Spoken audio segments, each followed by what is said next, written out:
Hello students, welcome to my channel. तो जैसा कि बीए थर्ड सेमेस्टर में जो भी बच्चे हिस्ट्री पढ़ते हैं, जिनको पढ़ना है आधुनिक भारत का इतिहास 1757 से लेकर 1950 ईस्वी तक, तो जो भी बच्चे पढ़ते हैं तो उन्हें पता है कि आधुनिक भारत के इतिहास के क्रम में मैंने जो आपका सिलेबस है उसके सभी यूनिट्स को कंप्लीट करवा रही हूँ। एक सीक्वेंस में आपकी सारी वीडियोस आ रही हैं, यानी कि आपके हिस्ट्री ऑफ मॉडर्न इंडिया की सीरीज चल रही है चैनल पे, जिसके क्रम में आज हम पढ़ने वाले हैं वायसराय के बारे में। जो ब्रिटिश वायसराय रहे हैं हमारे भारत में, जो महत्वपूर्ण है, जहां से प्रश्न पूछेगा उनके बारे में पढ़ेंगे। और आपके सिलेबस में दिया गया है लॉर्ड लीटन तथा लॉर्ड रिपन, इन दोनों वायसराय के बारे में आपको पढ़ना है।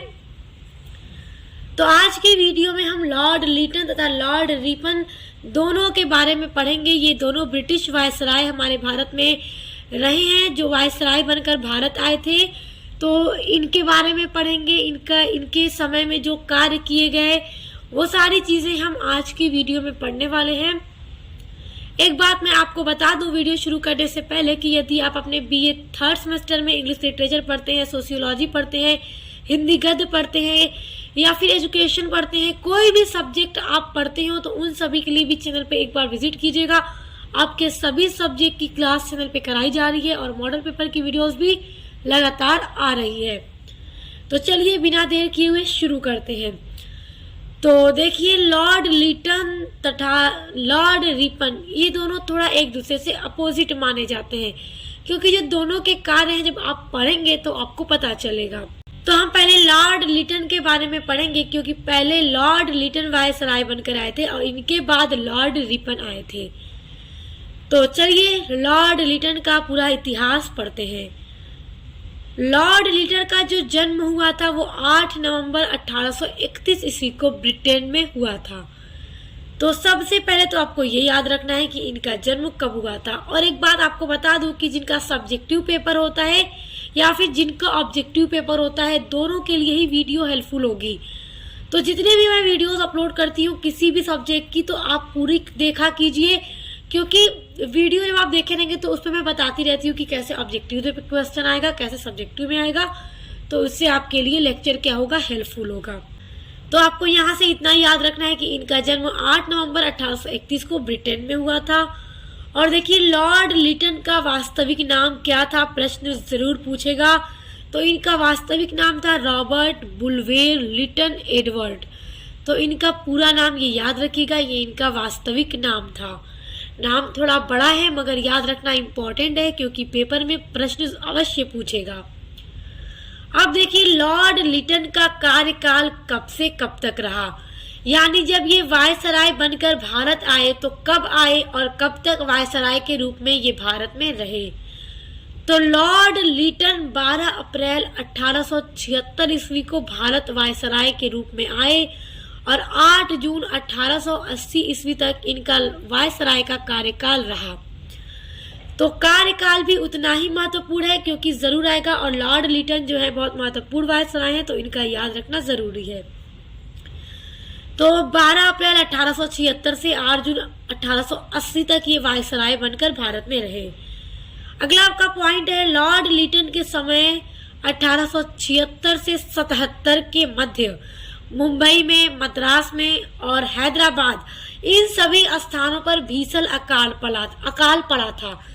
तो ये सारे जो पॉइंट मैं आपको बता रही हूँ, ये सारे आपके परीक्षा के दृष्टि से महत्वपूर्ण है। तो जो महत्वपूर्ण पॉइंट है जहां से परीक्षा में आपके प्रश्न लॉर्ड लीटन से रिलेटेड पूछे जा सकते हैं, उन्हीं पॉइंट को मैं आज की वीडियो में बता रही हूँ। तो बहुत ध्यान से इनको देखिए, आप चाहे तो इनको स्क्रीनशॉट भी कर सकते हैं। तो देखिए, लॉर्ड लीटन जब वायसराय थे भारत में तो 1876 से 77 के मध्य में मुंबई, मद्रास और हैदराबाद, इन सभी स्थानों पर बहुत ही भीषण अकाल पड़ गया था। तो इन्हीं के कार्यकाल में, यानी कि लॉर्ड लीटन के समय में ही 1878 ईस्वी में प्रथम अकाल आयोग की नियुक्ति की गई, जिसकी अध्यक्षता रिचर्ड स्ट्रेची ने की थी। तो आपको ये याद रखना है कि रिचर्ड स्ट्रेची इसके नेतृत्व में प्रथम अकाल आयोग किया गया था 1878 ईस्वी में लॉर्ड लीटन के समय में। और फिर देखिए 1877 ईस्वी में, ये सारे जो पॉइंट है बहुत महत्वपूर्ण हैं। देखिए फिर इन्हीं के समय में 1877 में, यानी कि प्रथम अकाल आयोग की नियुक्ति के 1 वर्ष पहले, दिल्ली दरबार आयोजन बनाया गया। दिल्ली दरबार आयोजन नियुक्त किया गया, जिसमें महारानी विक्टोरिया को आमंत्रित किया गया और फिर महारानी विक्टोरिया को कैसर ए हिंद की उपाधि प्रदान की गई थी। तो कौन सा आयोजन हुआ था? दिल्ली दरबार का आयोजन कब हुआ था? 1877 में। किसको आमंत्रित किया गया था? महारानी विक्टोरिया को। और महारानी विक्टोरिया को कैसर ए हिंद की उपाधि से सम्मानित किया गया था। किस वायसराय के काल में?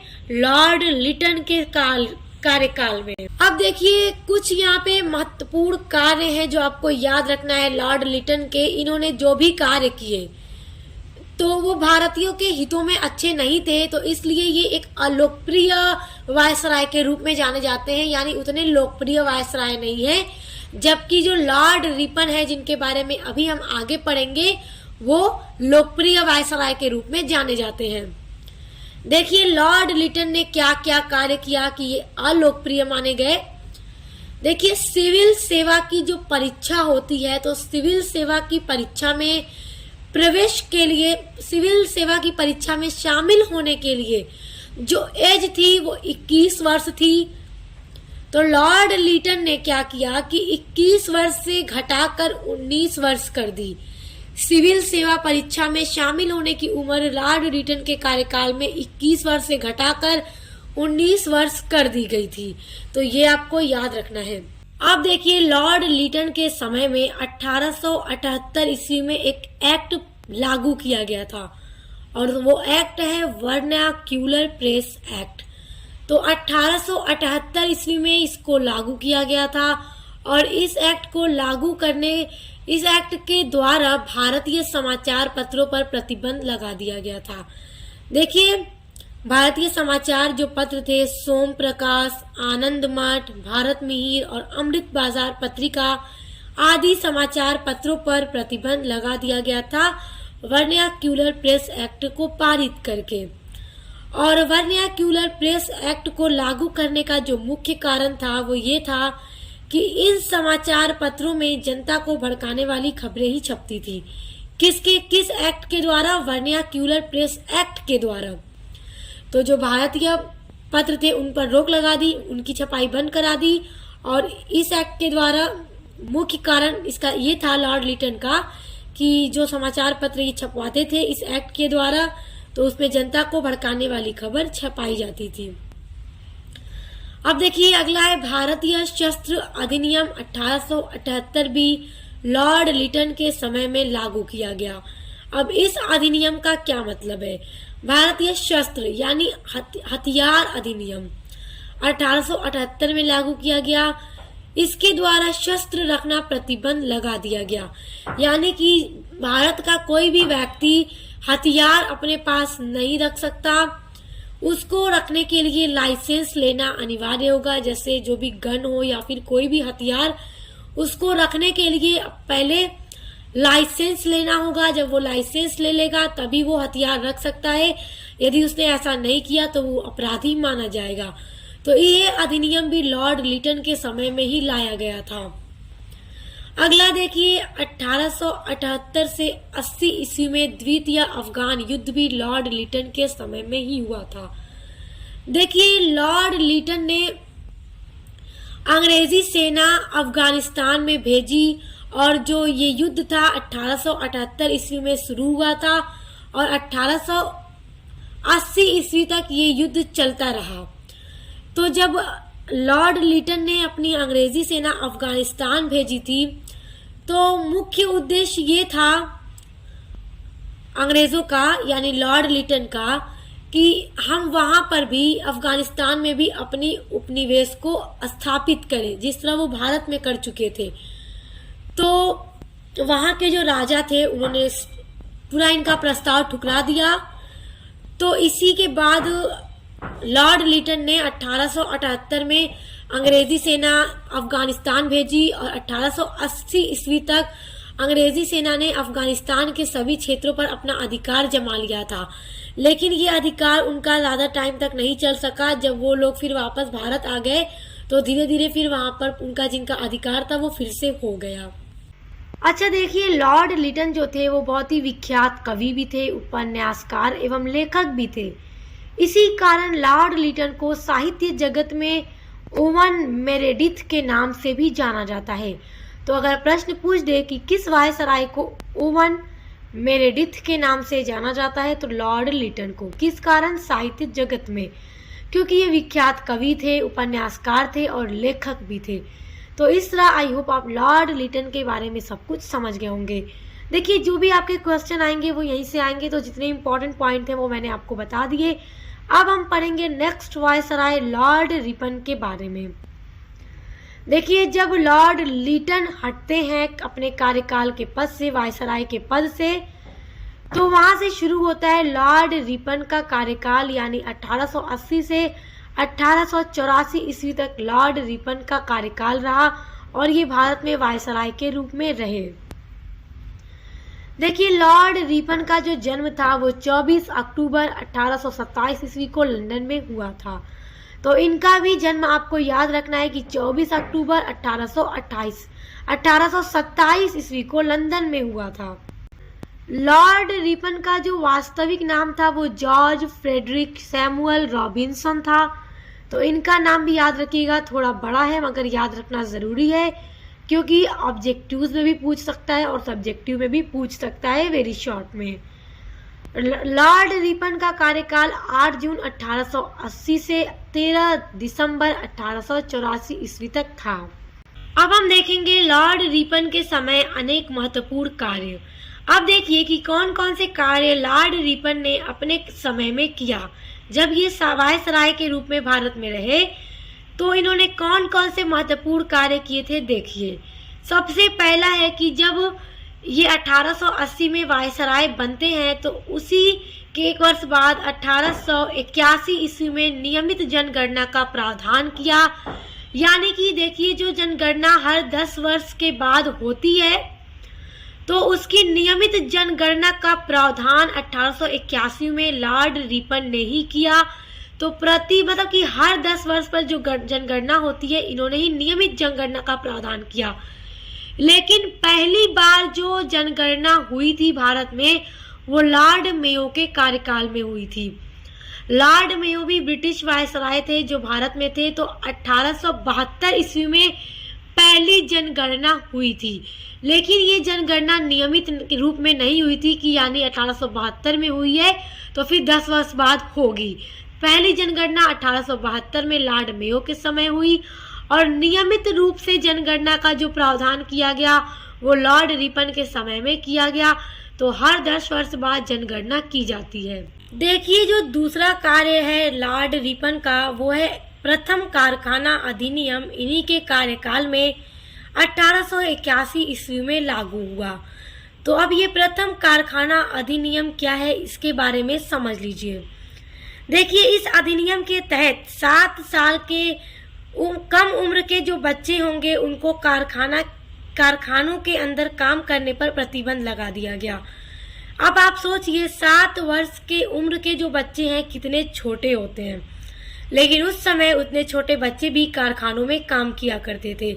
तो इसलिए लॉर्ड रिपन ने प्रथम कारखाना अधिनियम के तहत 7 साल के बच्चे जो हैं, उनसे छोटे जो बच्चे हैं, उनको कारखाने में काम करने पर प्रतिबंध लगा दिया गया।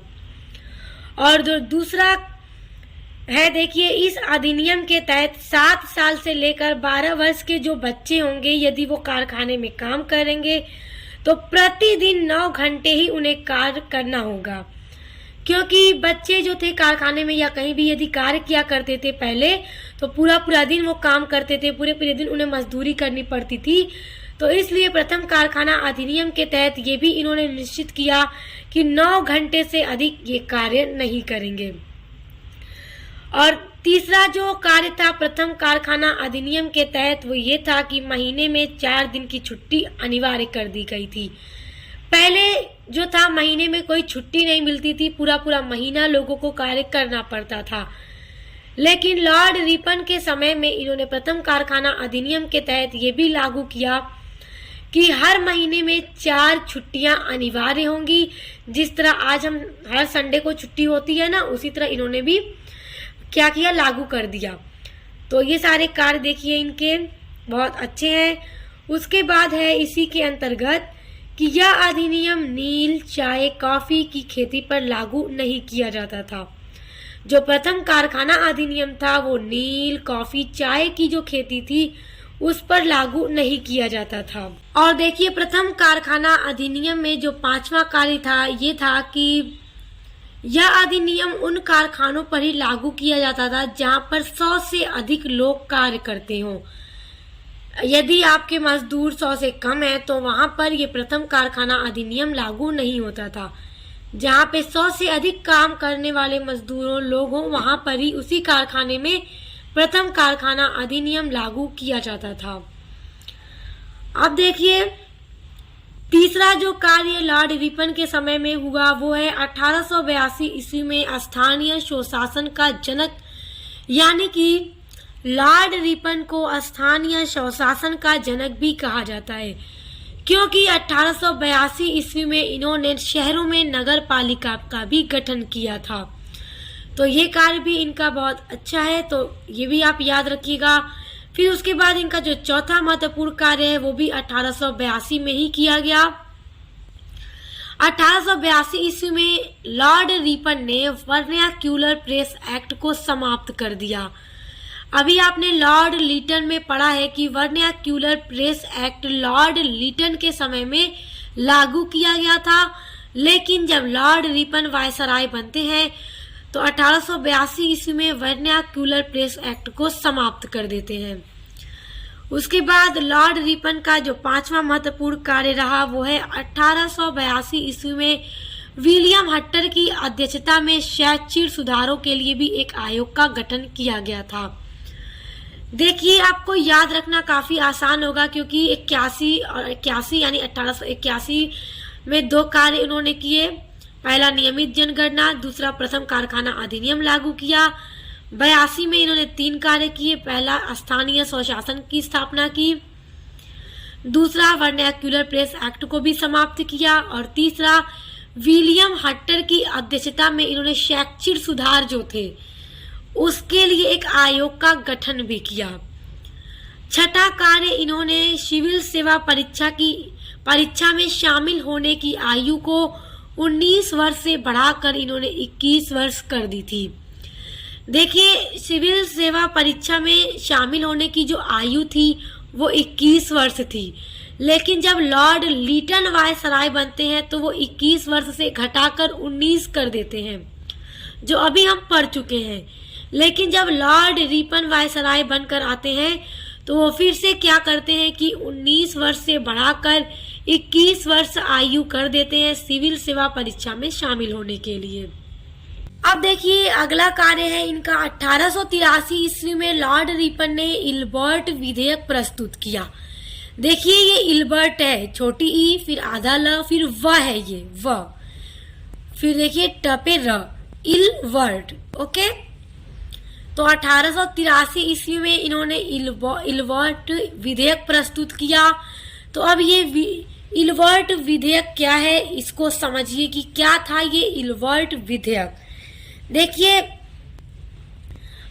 इल्बर्ट विधेयक के अनुसार भारतीय न्यायाधीशों को अंग्रेजों के विरुद्ध सुनवाई करने का प्रावधान किया गया था। देखिए जो भी अंग्रेज थे अगर उन्हें कोई अपराध करते थे तो उन्हें यदि कोई सजा सुनाना होता था तो जो जज होते थे, अंग्रेज जो जज होते थे वही अंग्रेजों के लिए कार्रवाई करते थे, वही उनके सुनवाई करते थे, वही फैसला करते थे। भारतीय न्यायाधीश उनके लिए जो जज थे वो कोई भी सुनवाई नहीं कर सकते थे। तो लॉर्ड रिपन ने क्या किया कि एक इल्बर्ट विधेयक पारित किया कि अंग्रेजों के विरुद्ध भारतीय न्यायाधीश भी सुनवाई कर सकते हैं। यहाँ पे सिर्फ अंग्रेजों को ही नहीं करना है, अंग्रेज न्यायाधीश ही नहीं भारतीय न्यायाधीश भी कर सकते हैं। दूसरा ये था कि इस विधेयक के अनुसार भारतीय न्यायाधीश को यूरोपीय कोर्ट में जज बनने का भी पूरा अधिकार प्रदान किया गया। यानी जो भारतीय न्यायाधीश है वो यूरोपीय कोर्ट में भी जज बन सकते हैं। उनको ये अधिकार लॉर्ड रिपन ने अपने इल्वर्ट विधेयक को प्रस्तुत करके दिया। तो देखिए, जब ये विधेयक उन्होंने पारित किया तो अंग्रेजों के विरोध के कारण इस विधेयक को वापस लेना पड़ा। ब्रिटेन में अंग्रेज जो थे इस विधेयक के खिलाफ विरोध करने लगे। क्यों विरोध करने लगे? कि कोई भारतीय न्यायाधीश अंग्रेजों के विरुद्ध सुनवाई नहीं कर सकता। अंग्रेज न्यायाधीश ही किसी अंग्रेज व्यक्ति के खिलाफ सुनवाई करेगा, फैसला करेगा, कोई भारतीय न्यायाधीश नहीं करेगा। इसलिए उन्होंने आवाज उठानी शुरू कर दी, इस विधेयक का विरोध करना शुरू कर दिया, जिस कारण इस विधेयक को वापस लेना पड़ा। तो देखिए, ये सारे जो कार्य थे लॉर्ड रिपन के वो बहुत अच्छे थे भारतीय लोगों के लिए, लेकिन जब इसके खिलाफ अंग्रेजों ने आवाज उठानी शुरू कर दी, विरोध करना शुरू कर दिया, तो इसको वापस लेना पड़ा। तो इसी विरोध को भारतीय इतिहास में श्वेत विद्रोह के नाम से जाना जाता है। यदि पूछ दे कि श्वेत विद्रोह क्या है तो आप परेशान मत होइएगा या कंफ्यूज मत होइएगा, बस इतना याद रखिएगा कि लॉर्ड रिपन के समय में इन्होंने इल्वर्ट विधेयक पारित किया था, जिसके अनुसार भारतीय न्यायाधीश को अंग्रेजों के विरुद्ध सुनवाई करने का प्रावधान किया गया, जिसका अंग्रेजों ने खुलकर विरोध किया, जिस कारण ये विधेयक उन्हें वापस लेना पड़ा। तो इसी विद्रोह को श्वेत विद्रोह के नाम से भारतीय इतिहास में जाना जाता है। तो फिर देखिए, 13 दिसंबर 1884 ईस्वी में लॉर्ड रिपन का कार्यकाल समाप्त होता है और वो वापस इंग्लैंड चले जाते हैं और वहीं पर लॉर्ड रिपन की मृत्यु 9 जुलाई 1909 ईस्वी में हो जाती है। तो आई होप आप लॉर्ड लिटन और लॉर्ड रिपन दोनों के बारे में बहुत अच्छे से समझ गए होंगे। और अब यहाँ से आपका कोई भी प्रश्न आएगा तो आप आसानी से अटेम्प्ट कर लेंगे, क्योंकि यहीं से आपके महत्वपूर्ण प्रश्न एग्जाम में पूछे जाएंगे।